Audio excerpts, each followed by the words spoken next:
But more important than that, we have to make sure that the teachers are also well equipped, they are well trained, they are empowered to be able to use technology to create and deliver meaningful lessons. And for that, then we need to provide them in-service professional development. They need time. Teachers, one thing which is really lacking is that teachers don't have time to learn new skills. You need to give them an opportunity to be successful.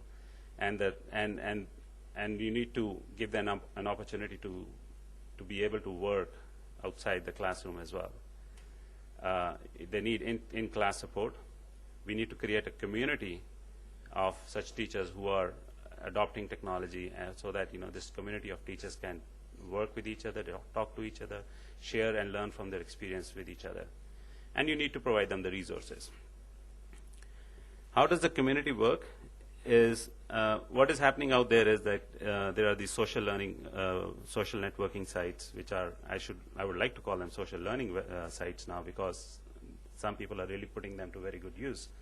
An example is on the YouTube, there is a TeacherTube channel, and you find that there are thousands and thousands of teachers who are members of this channel.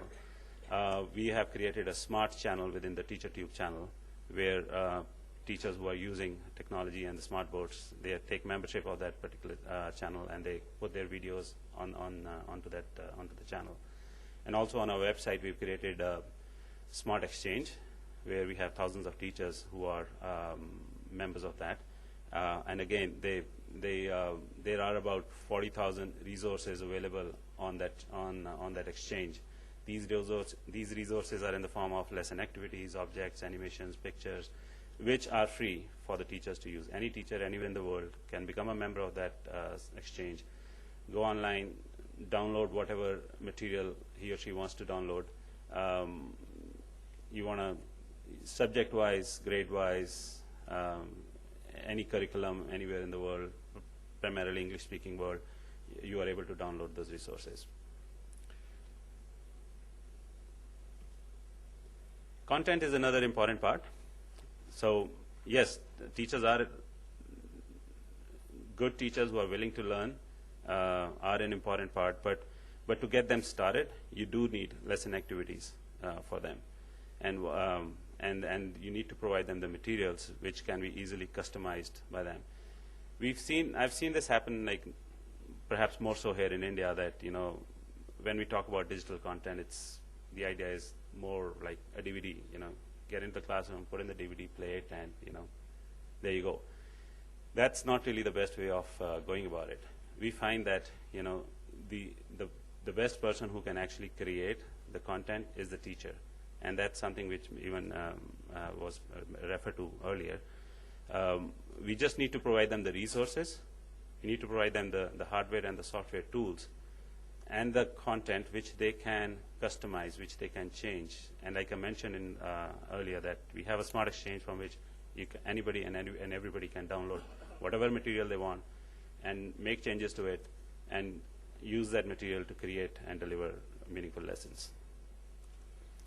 The technology product has to be permanently installed, and this is something that I referred to earlier, that it won't work if you have the technology in just one room and nothing else in the rest of the school. That's not really the way to go. The role of the student.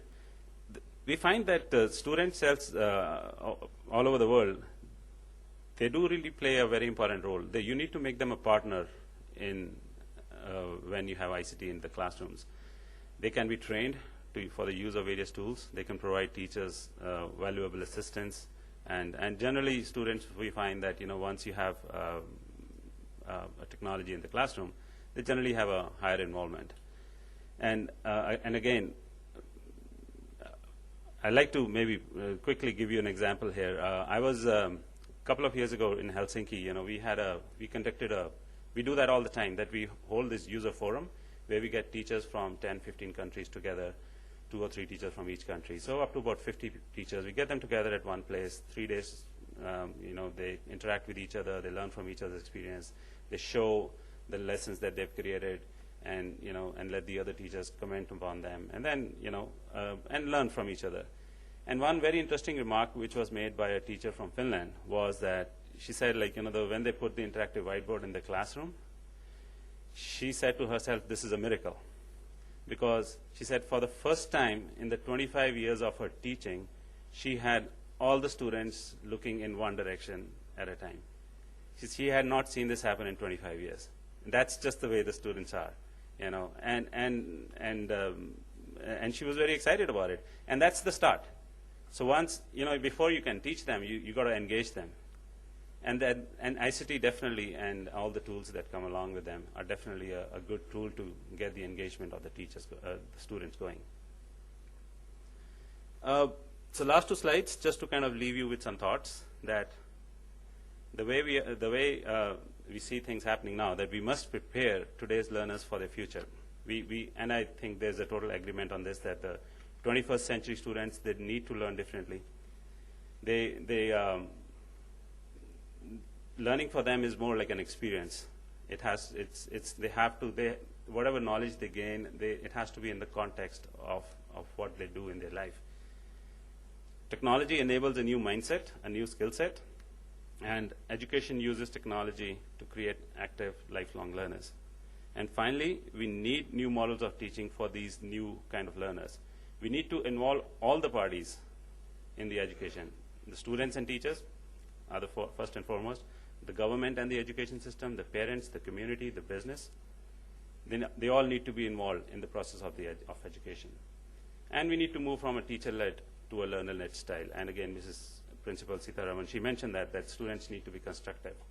And the teacher needs to be more of a facilitator. And the way we like to call it is that from the sage on the stage to a guide on the side, that's the role of the teacher, the way it's changing as of now. And you need to be able to accommodate diverse learning environments. And finally, the technology needs to be kept in perspective. And I'm repeating myself again, that it's about learning, it's not about technology. Computer is just a thing, and it just cannot replace the teacher or the person. Thank you.